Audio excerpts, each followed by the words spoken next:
Dr. José Marcos Pinto da Cunha para proferir seu discurso e declarar a abertura do 18º Encontro da ABEP.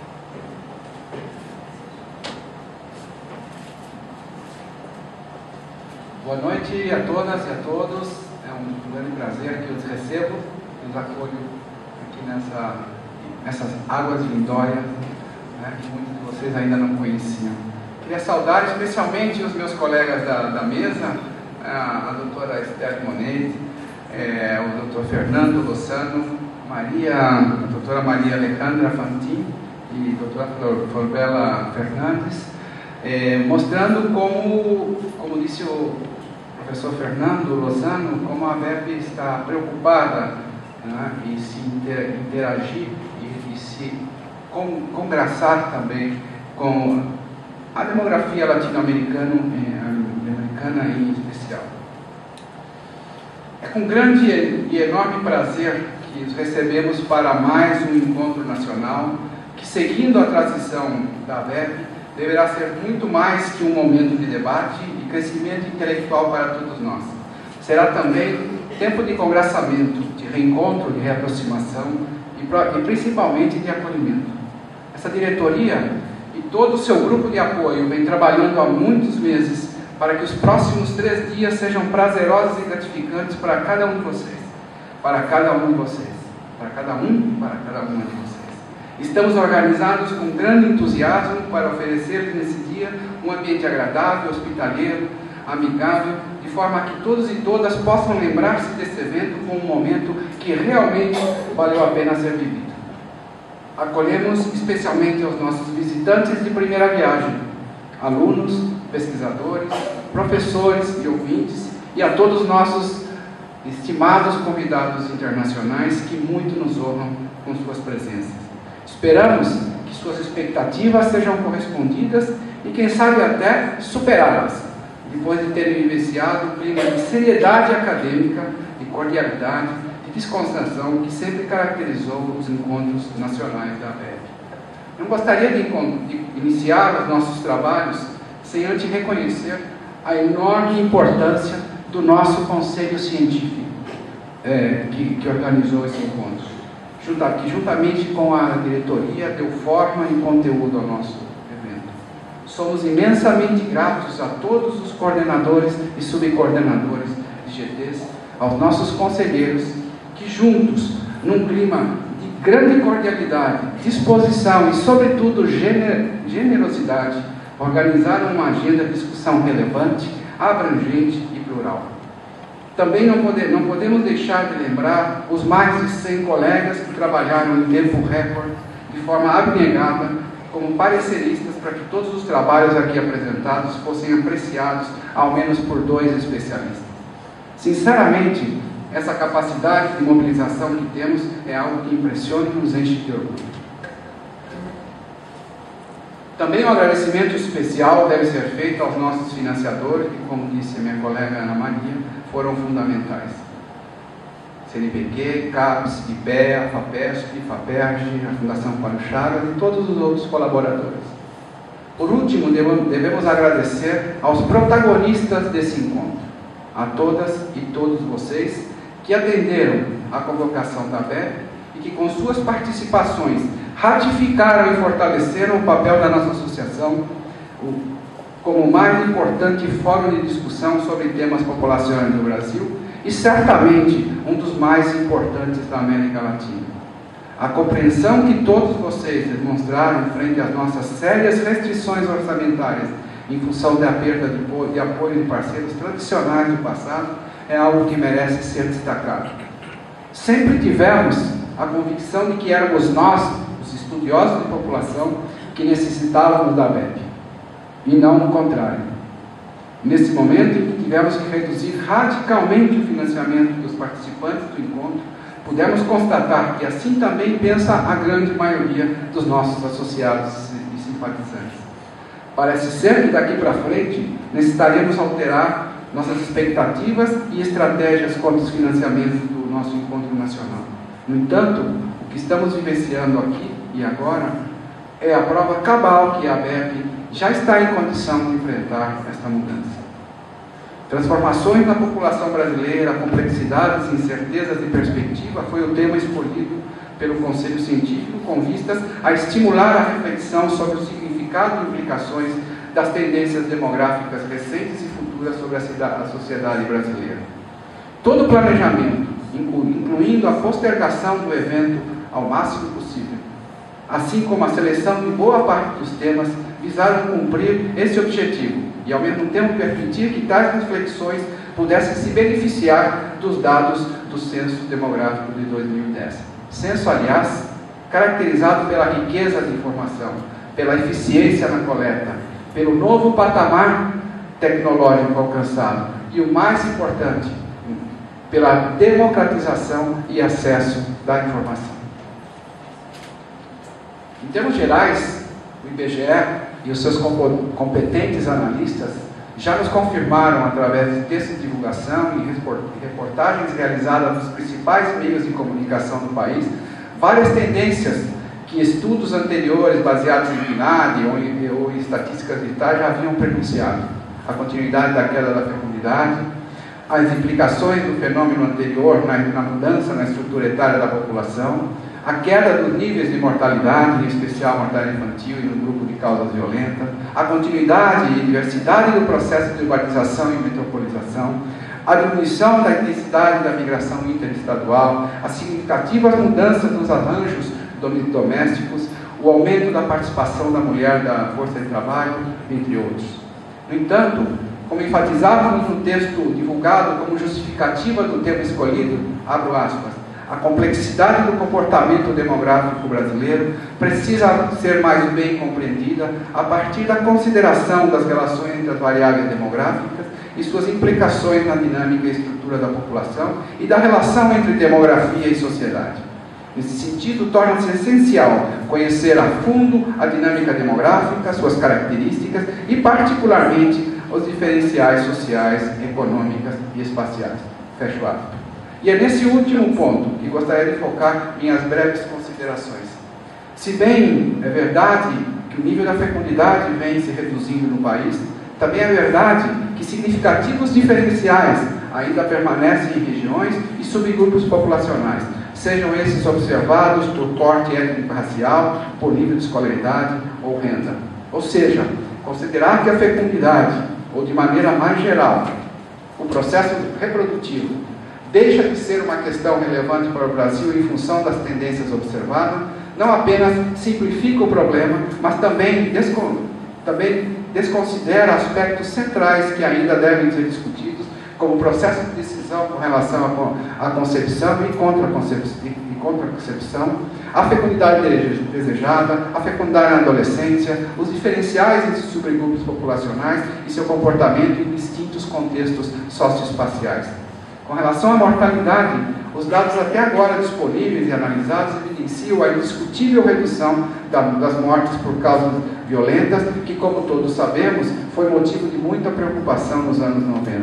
No entanto, basta acompanhar os dados divulgados por vários de nossos colegas especialistas para constatar que as diferenças regionais ainda são marcantes e preocupantes, sobretudo se compararmos os comportamentos do Sudeste e Nordeste brasileiros e particularmente de suas regiões metropolitanas. Ou seja, os demógrafos têm ainda muito a dizer e a analisar sobre o comportamento da mortalidade, especialmente sobre os seus diferenciais por idade, por sexo, características socioeconômicas e contextos socioespaciais, bem como as suas implicações, seja na saúde da população brasileira, seja no campo das políticas públicas. Sobre a estrutura etária, nossa justificada preocupação com o tema de envelhecimento demográfico, que todos sabemos ainda é muito mais relativo que absoluto, não pode ser motivo para darmos menor atenção ao subgrupo que talvez hoje seja o nosso principal desafio em termos de inclusão social, a população jovem e adulta, particularmente os jovens adultos. Por exemplo, se considerarmos a população de 18 a 50 anos, esta representava em 2010 mais da metade da população brasileira. Até pelo efeito inercial que esse subgrupo terá sobre o volume de idosos do futuro, sem dúvida nenhuma, a questão dos jovens adultos ou dos adultos jovens, nas mais variadas dimensões analíticas, como por exemplo a formação educacional, o mercado de trabalho, a migração, a reprodução, eles não devem e não podem deixar de estar entre os nossos temas centrais. A mobilidade espacial da população também é um tema sobre o qual a disponibilidade de um novo censo pode arrojar várias luzes.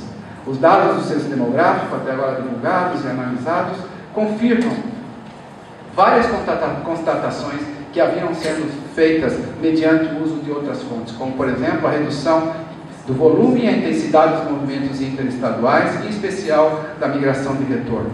No entanto, a oportunidade proporcionada pelo Censo 2010 para uma análise em nível municipal do fenômeno migratório, este sim uma incógnita para muitos de nós, que nós tratamos de desvendar até agora, abre grandes alternativas para melhor entender, por um lado, o significado das mudanças da migração de mais longa distância e, por outro, as características e especificidades das novas dinâmicas regionais e intrarregionais, entre elas a metropolitana.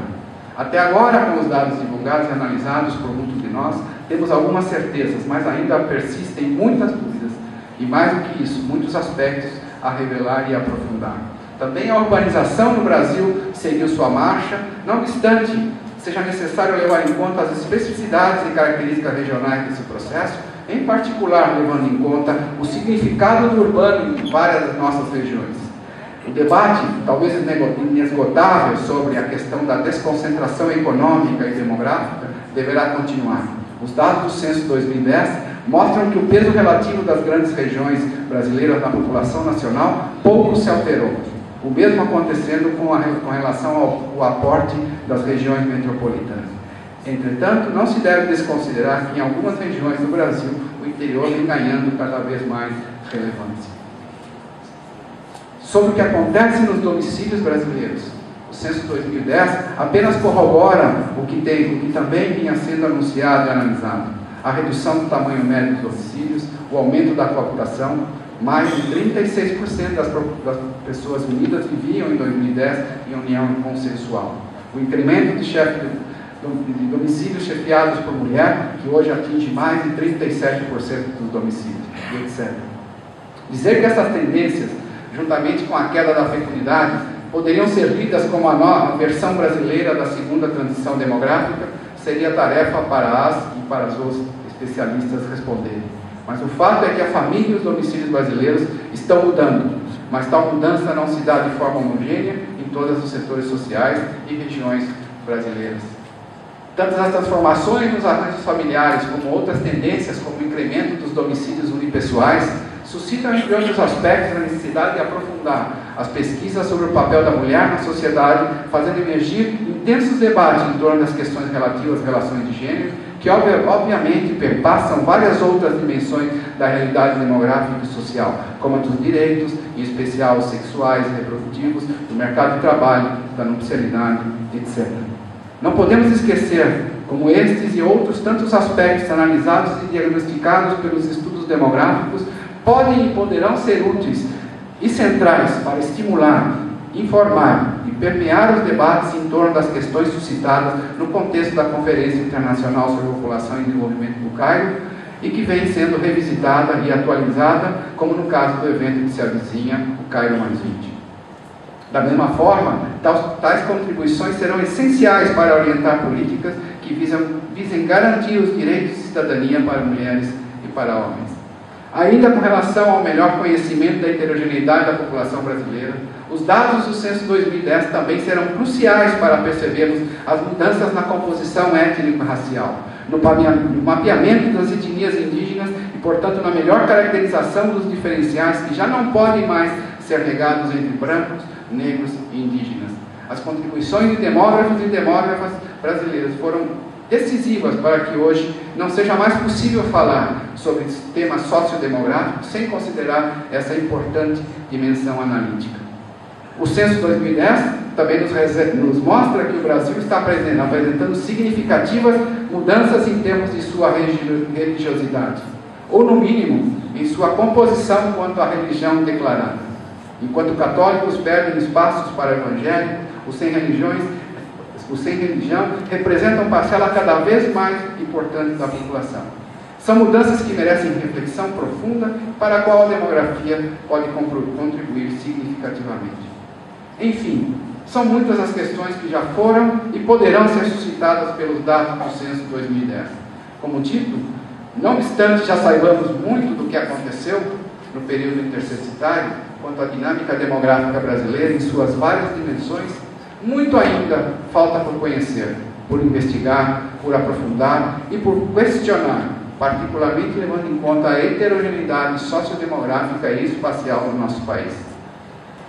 De novo, reproduzindo o que escrevemos no começo da jornada que ora se materializa, abro aspas, avaliar e especificar as incertezas que ainda se tem sobre certas tendências demográficas e seus impactos imediatos e futuros, é sem dúvida a tarefa fundamental para melhor nos prepararmos para os desafios vindouros. Estamos aproveitando bem as oportunidades que a dinâmica demográfica atual nos oferece para o avanço social no país? Continuaremos com a fecundidade em queda? Há limites para ganho da longevidade? Esses ganhos serão acompanhados de melhor qualidade de vida? E a nova cara da família brasileira? Que impactos tem e terá sobre a nossa sociedade? Sobre as tendências migratórias atuais? Qual é o seu real significado? O que pode se esperar? Haverá mudança de tendências? Que tipo de movimento ganharam força e em que regiões serão privilegiadas? Fecho aspas. Esperamos que este 18º Encontro Nacional da ABEP possa contribuir decisivamente para respondermos estas e outras questões. Assim, mesmo ciente de que muito ainda ficará por fazer, temos a certeza de que tudo o que será debatido nesses próximos 3 dias será fundamental para o desenvolvimento do conhecimento demográfico em particular e da sociedade de maneira geral. Estamos convencidos de que o esforço de cada um e cada uma de vocês será essencial para que a ABEP, através desse importante evento científico, encontre, ou esboce, ao menos, respostas consistentes e relevantes para fornecer à sociedade, levando em conta o fato de que o que aqui se discutirá poderá ter grande impacto sobre as ações e políticas públicas voltadas a construir uma sociedade mais justa e equitativa. Transformações na população brasileira, complexidades, incertezas e perspectivas. É, sem dúvida nenhuma, um tema inspirador e um tema desafiador. Esperamos que todos e todas desfrutem e vivenciem intensamente essa jornada. De nossa parte, a principal preocupação foi de que em todo o processo de preparação do evento, o mérito e o rigor científico se unissem à participação democrática e ao pluralismo das ideias, de forma a realizarmos um grande congresso. Sejam todos e todas muito bem-vindas e declaro aberto o nosso 18º Encontro Nacional da ABEP. Muito obrigado.